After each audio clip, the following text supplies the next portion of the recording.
Ladies and gentlemen, my dear audience from all around the globe, welcome on today's call. My name is Doman, and today we will speak about something that it's called the FinUp, that it's called the biggest market crash in the history that we have ever seen.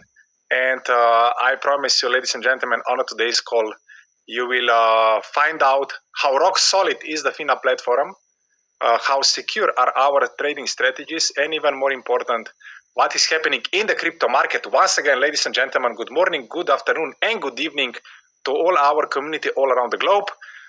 Once again, on today's call, we are missing Mr. Mustafa Kalik. He apologized because he has something urgent with the Zignally headquarters. Once again, we say, Mr. Mustafa, don't worry. Even more important, we have more than enough content to cover this call. And I'm just happy, I'm just pleased, I'm just humbled that on today's call we are having the master of masters, Mr. Sven. We met a few months ago, and literally on a weekly basis, we are learning so much from him and from his expertise. Mr. Sven, thank you very much for joining this call. And once again, what happened last Friday after the market crash? Literally, I believe everyone who's involved in the blockchain and crypto space probably received not just 10, not just 100, but literally thousands of messages. The X was exploding, the crypto market crashed. Sven, thank you very much for joining this call. Can we speak about first what happened on Friday? Let's start. I've prepared some slides. So first of all, what happened? So crypto market is quite wild. Can you see my screen? Yes, we see it. Yeah. So we have crypto market is wild. You know, I made like I saw many crashes, and actually usually we make a lot of money on crashes. Unfortunately, on this one we didn't make money, but we survived this. So, and this is already congratulations also to all of you guys who are still here in the crypto space. You survived the largest crash. And this crash was designed basically to rob everyone. So I can give you an example. We had the COVID crash, which was like black swan event. We have the FTX crash, and they had like 1.2 billion in liquidations, and FTX crash had 1.6 billion in liquidations. And on this Friday, we had a 19.2 billion. So we had like a couple times more than like in the two black swan events. And even in the background, there are potentially a couple tens of billions more in institutional lending and so on. So basically, whatever happened, it wiped out the whole market. And I also show you that it's like, so it's, officially, it's killed like millions of traders. Like there have been I think like a 2.5 million liquidations of traders, but also you can check on Hyperliquid, like big traders, institutions, kind of everyone got liquidated. And also these guys like me, we are prepared for, such market crashes, but this was designed to just take out everyone. So you can see from the numbers, it tried just to wipe out the whole market. So this was kind of designed to let nobody a chance to escape that, and I will show you in detail how that happened. So the liquidity disappeared from the market. So even if you had positions and you wanted to sell, you couldn't sell it because there wasn't liquidity on the market, right? So if you have like a stop loss or whatever, you need still to have somebody who's taking your stop loss. But if there's no liquidity on the market, you're getting vanished. And this is, of course, like a stress test of discipline, risk management, and emotional control, right? So everyone who was on market had some positions or even spot positions was probably quite sweating, and you can it's quite tough to see this up and down. But those who survived this didn't just hold their positions, they managed their risk under basically impossible conditions. So like top traders of the world, top institutions of the world, they lost everything. So here on the right side is actually one guy I know, sadly. Konstantin Galich, he lost like 60 million and he made a suicide. And he's not the only one, like many people lost everything and many made like a suicide or thinking about this. So please, if you have like any emotional trouble or you lost too much money, don't worry about that. We will recover this. It's not that much of a deal. We will manage that. There's no need for suicide or do anything bad. So first of all, I want to show this graph. It's like some nice stats of a crypto quant, and it shows kind of the average order size in the futures. And you see, as bigger the bubbles, as more institutions are on the market. So, and at one point, you see there are no bubbles anymore, and this means that all the institutions gone. So they took all the money. They left the market, or the ones who stayed, they lost all their money. So speaking about liquidations, I need to explain that what is this actually about and who's benefiting from that. So if we trading like leverage products, like in a crypto perpetual futures, you have basically a price where you go into your trade, and there's a liquidation price, and there's a bankruptcy price. So when you take a leverage, for example, 10x, you're basically taking a credit, and when you take 10x a credit and you lose 10%, you think, okay, then my credit getting dissolved and my position get closed. But actually, you're getting already liquidated before. So, and the difference between liquidation price and bankruptcy price, that's the profit of the market maker and the exchanges. And they made actually on this crash, they made like billions of dollars. So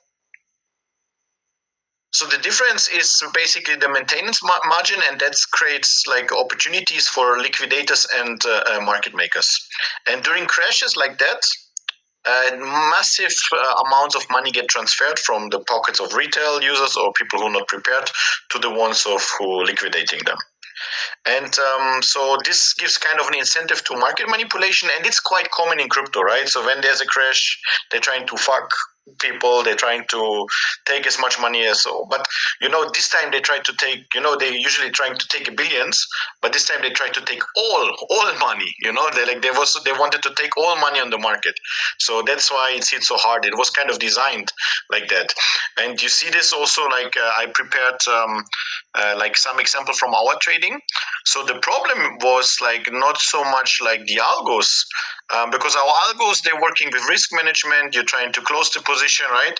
We're trying to get entry. See, we even hit like very good the bottom in this future, but this kind of crash was designed to, they know how the traders and the algos against their play, how they act, and they designed the crash in a way that they didn't make money. So there was like, if you was like on the market, you see that there was up and down. So even if you go here in a position, let's say you go here in a position in a short, price goes up and down. So whatever position you go, you get liquidated. Then you go again in a position, you get liquidated. You go again in a position, get liquidated. And basically, even if you want to then close a position, nobody is taking. So if you have, let's say, Bitcoin and you want to sell it, nobody is taking your Bitcoin. So you need to go for lower price. Nobody's taking. You need to go for lower price. And what you can do is then a market order, but then they take your Bitcoin somewhere down here, or in this case, AVEX.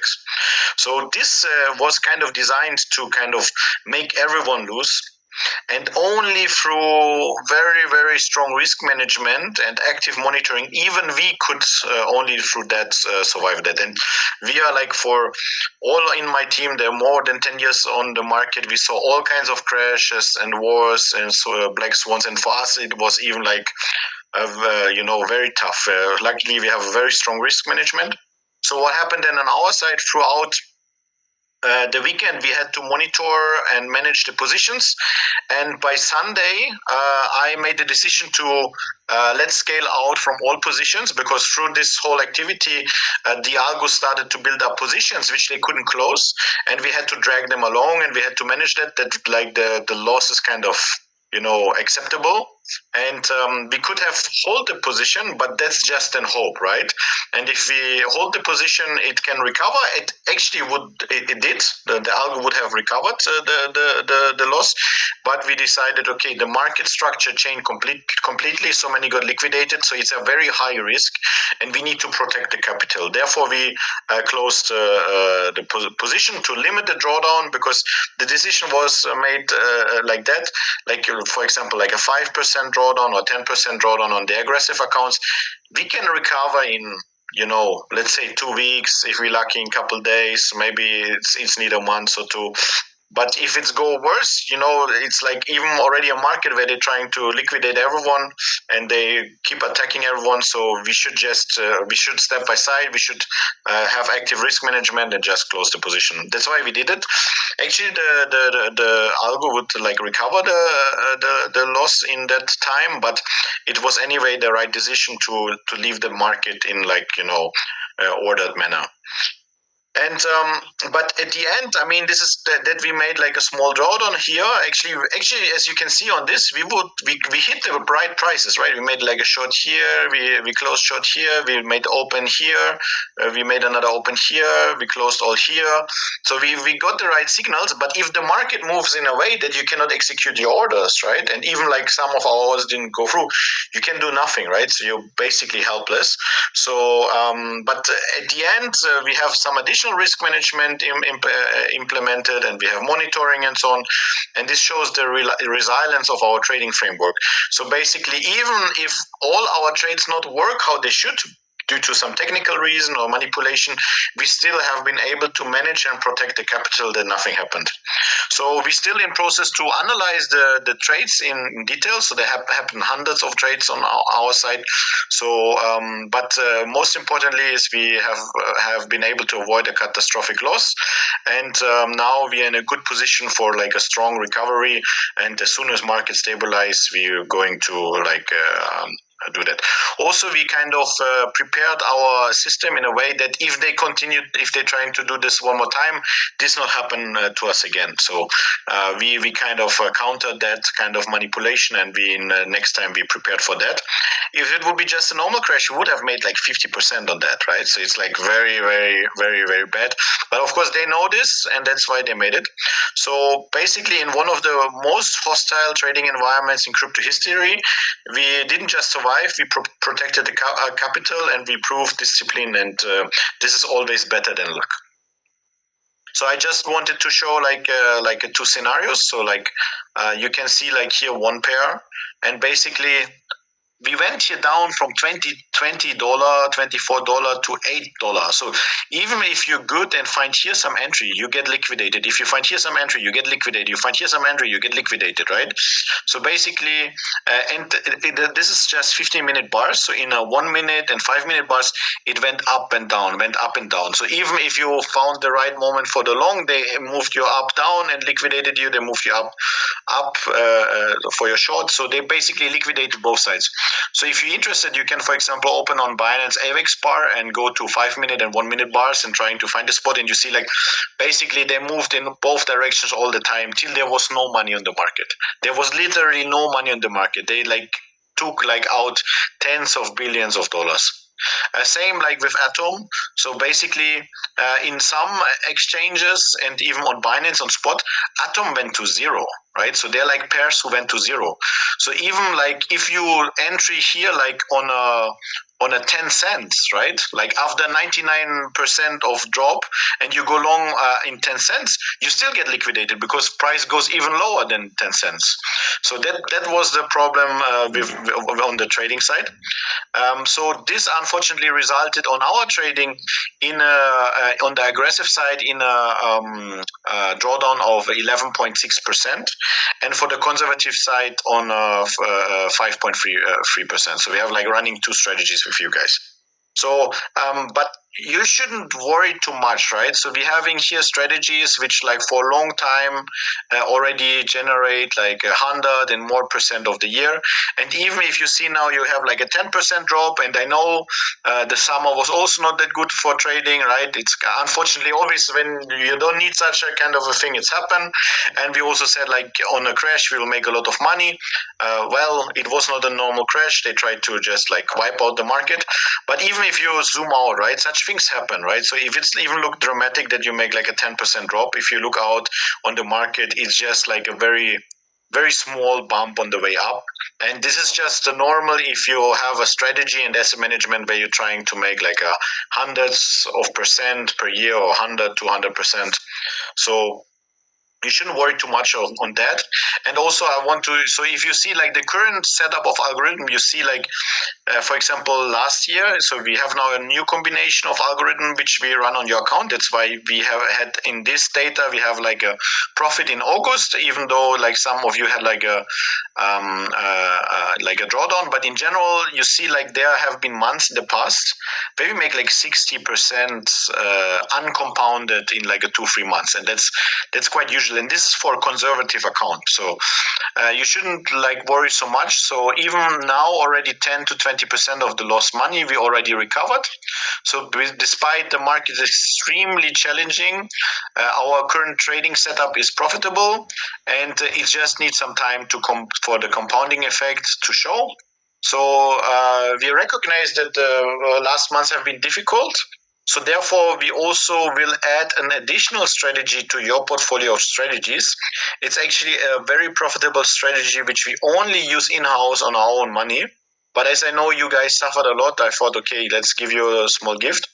And this additional strategy should generate additional 5 to 10% per month in addition to the results we have to expect.